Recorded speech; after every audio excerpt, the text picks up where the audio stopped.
Okay, so this is going to be a quick video. So the apprentice is here fitting his door, and he's been wanting to do this for a while now, and I'm here to just watch him do it. I'm not going to help him. I'm literally just seeing what he does and how he fits this door. Okay, so if he does do something or he's going to do something wrong, I will tell him, but for the majority of it, I'm gonna stay silent and he's gonna fit this door. So let's just see what he does. So yeah, let's start the video now. Okay, so here the apprentice has already measured the frame and is just transferring the mark onto the door.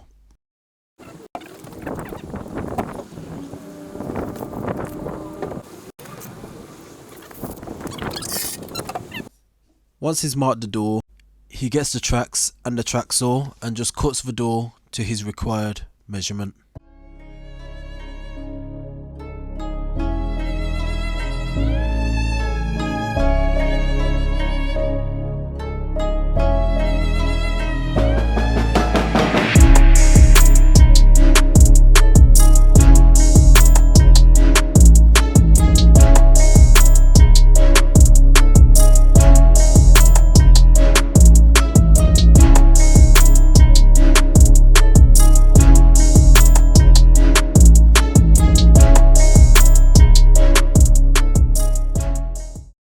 Back in the property, the apprentice tries the door to see if it fits in the frame.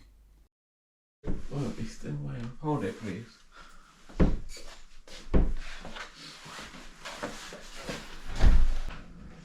He measured it wrong, so here he's just marking to get the right measurement, hopefully. And then he takes the door back outside to recut it.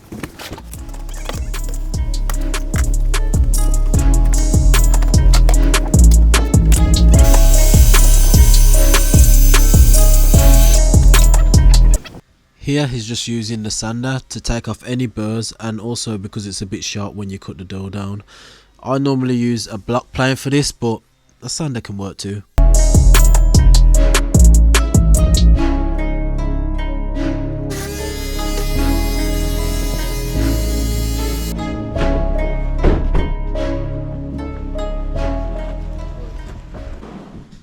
It did start raining, so he had to get the door in pretty quickly.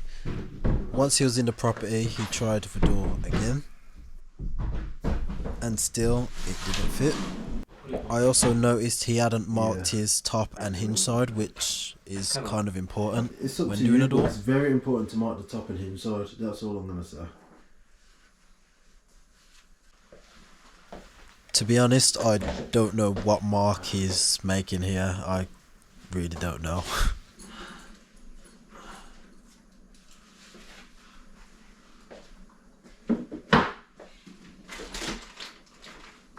Once he made his pointless mark, he put the door back in the opening and made another pointless mark. To be honest, I don't know what he's doing here. The slamming strip, more commonly known as the doorstop, is in the way, so I don't know what mark he's making, and he won't be able to use this mark.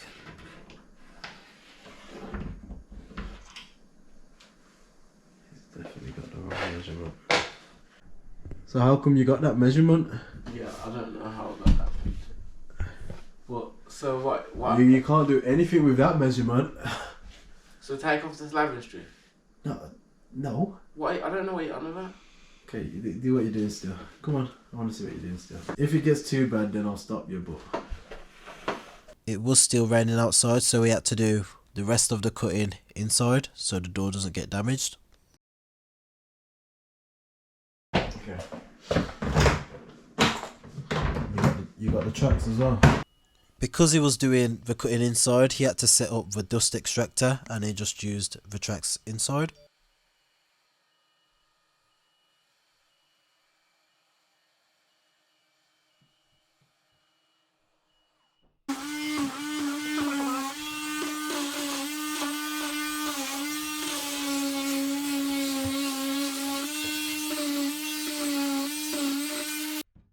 Once he cut another 5mm off the door, he tried to put the door in this way, which was never going to work.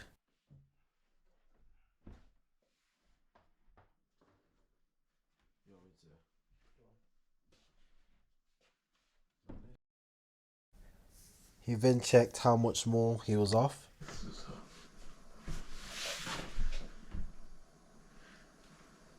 Let me go around again.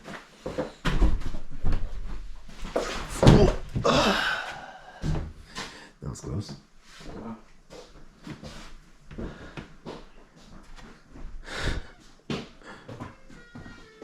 That man just went, whoa. Huh?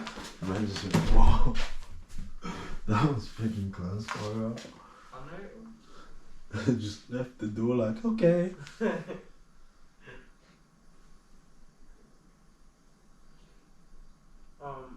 More?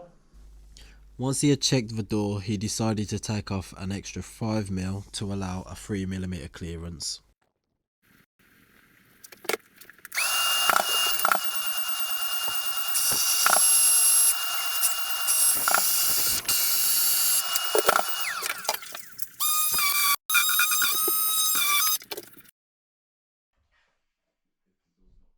He then got the door in the opening.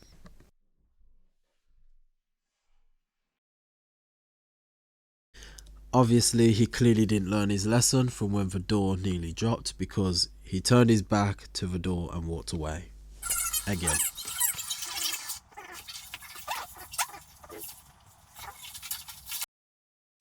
He then got his pump wedges, pumped up the door to his required height, and then made his marks to plane the door. Because the frame was a little bit out, he had to plane the door to suit.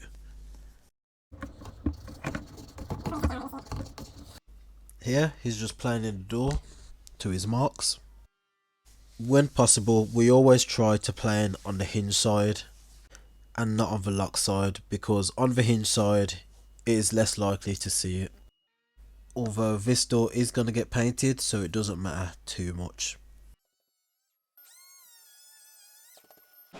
He then puts the door back in the opening.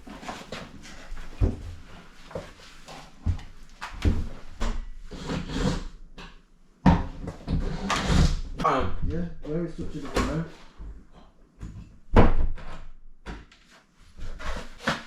Here, he's just using a pound coin to get his 3mm margin around the whole of the door. We'll normally do this with a 3mm packer, but I assume he just couldn't find the packers.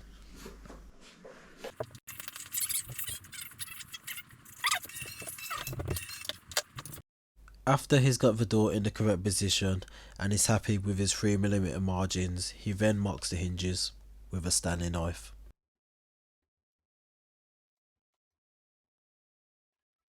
Because the homeowner wants the hinge position in the same location as it was, we do have to do a little bit of adjustment. The best action would have been to splice the frame, but we didn't have that kind of time on this job.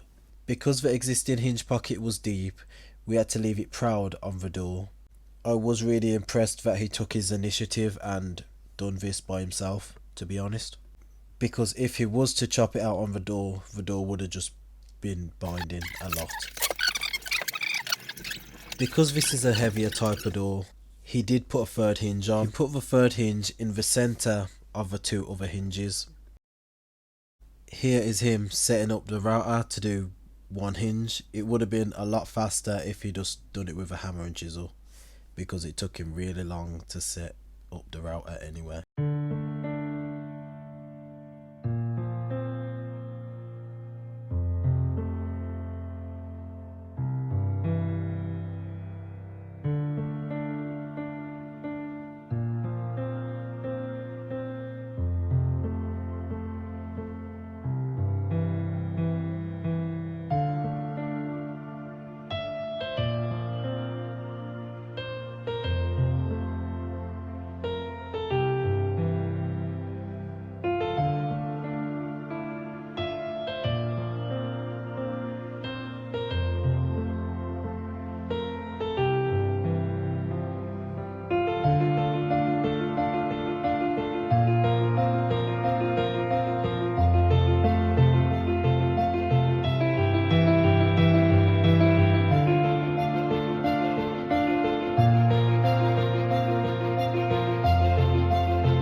In the end, I just had to help him set up the router because he set it too deep.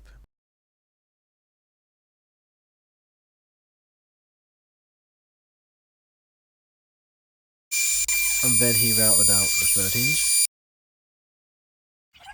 and used a chisel to clean it up.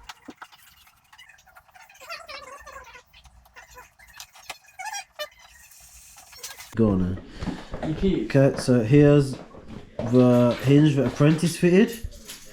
It could be better, but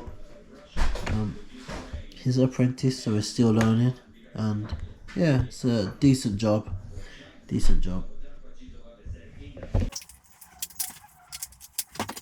And here is the Apprentice fitting the hinges. We always pilot before putting in screws to anything to save any of the timber splitting. The rest of the process is really self-explanatory, so I'll do a little time lapse of him fitting the rest of the door. Hope you enjoy.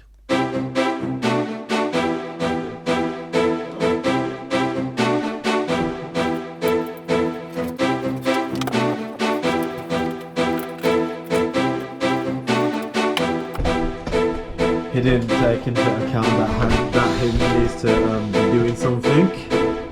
So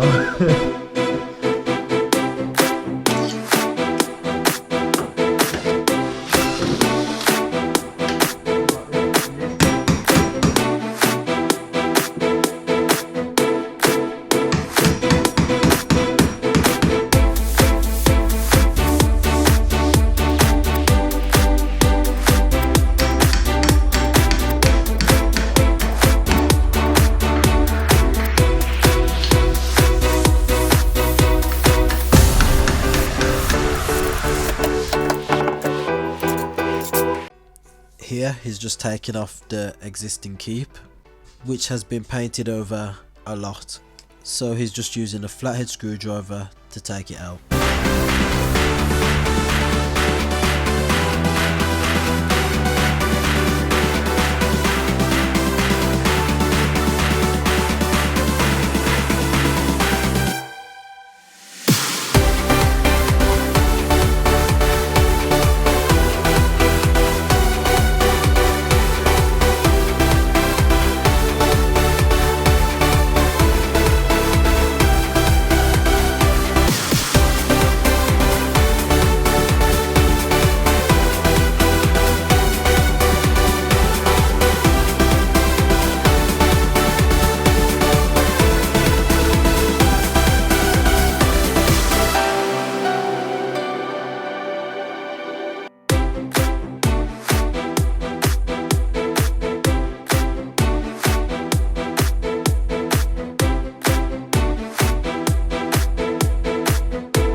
Now he's finding the distance from the floor to the existing keep so he can transfer it onto the door.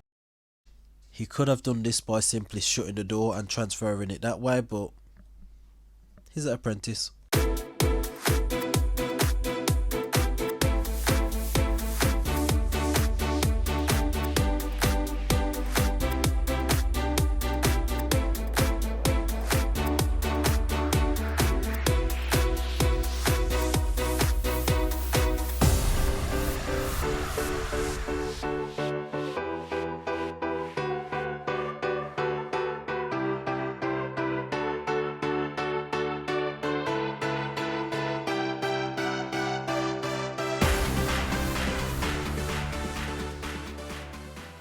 I'm not doing it. Tara, it's not on drill. I'm not doing it. It's not on drill. I'm not doing it. Tara, come on. Nope. You need to get over your fear. I'm not doing it. You need to get over your fear. I'm not doing it. No, I don't know why. I don't know why I did that. Sorry. Tara, come on. I'm dead ass not doing it. Why? And then I come through the side. Yeah, you won't come through the side this time. You don't know that. You won't. You don't know that. Tara, if you're just going straight parallel. I have my eyes aren't good like that. I haven't got a carpenter's eye. To give a bit of context, the apprentice has a fear of drilling out the locks because one time he drilled out the locks and he came through the face of the door. So here I'm just drilling out the lock for him. You're welcome. Here he's just marking around and chopping out the latch.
So once the apprentice had fitted the latch and put the handles on, I noticed that he didn't put the front plate on the latch, so he had to strip it all out and chop in the latch a little bit more to allow for the front plate.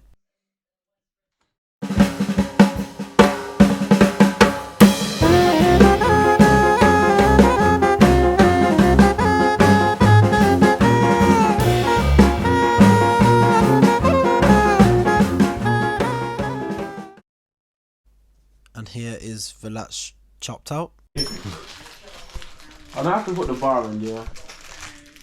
The bolt. Yeah. Because he had never put a through bolt in before, I thought I'll give him a hand because it was getting kind of late. So I decided to do the through bolt while he does the keep, and then yeah.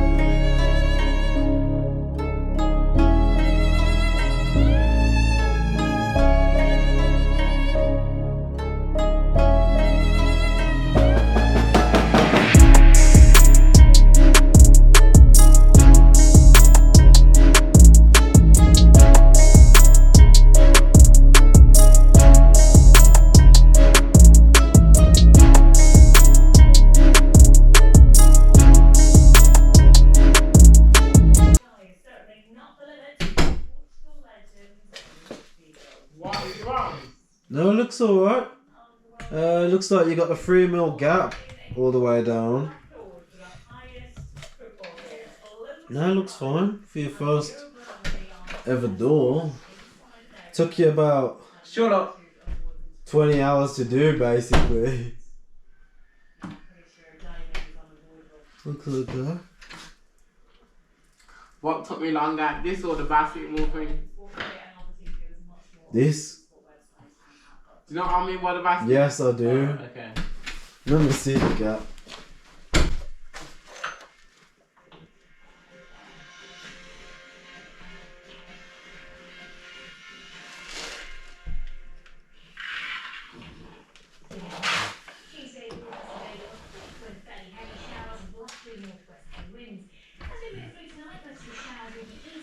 You have allowed a gap. It's not 100% 3mm, but it's close. So yeah, you done good. You did do good. Thank you. Okay, so this is the apprentice's first door that he fitted. Oh, no rattle as well. Nice. You got it in the exact right spot. It's not binding as well. Latch is chopped out decent. Hinges, we worked with it. Just decent. Without my help, it was a decent attempt, I think. So if I had to rate the apprentice's door, I would give it round about a 6 or 7 for the latch. Good attempt. A little bit of imperfections. It can be filled, but just a little bit of imperfections. It opens and closes very good, no bind, and he's allowed a 3mm gap, so I'll give this a 9 or 10 even. He has also allowed a 3mm gap going all the way along on the head, so I'll give this round about a 9 or a 10 also. For hinges, I'll give a 5, because although it doesn't look the prettiest, he had to work with what he's got. For timekeeping, I'll give this a 1 because it took him about 9 hours to do. So overall, out of 10, I'll give the apprentice's door about a 6 or a 7. Good for his first attempt. I hope you liked the video. I will be doing a full guide on how I fit my doors, but that's coming soon.